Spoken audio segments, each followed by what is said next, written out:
क्या आपने कभी सोचा है, जब पेट से गुरगुर की आवाज आती है, वो क्यों आती है? ये सिर्फ भूख की आवाज नहीं होती। हमारे पेट और आंतें लगातार सिकुड़ती और फैलती रहती हैं। इसे कहते हैं माइग्रेटिंग मोटर कॉम्प्लेक्स।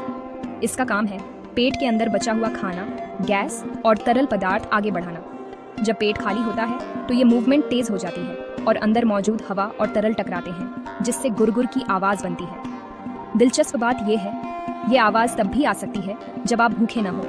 घबराहट, तनाव या पानी पीने पर भी पेट आवाज कर सकता है। तो अगली बार जब पेट बोले, समझ लेना आपका शरीर बस खुद की सफाई कर रहा है। Follow for more amazing science facts.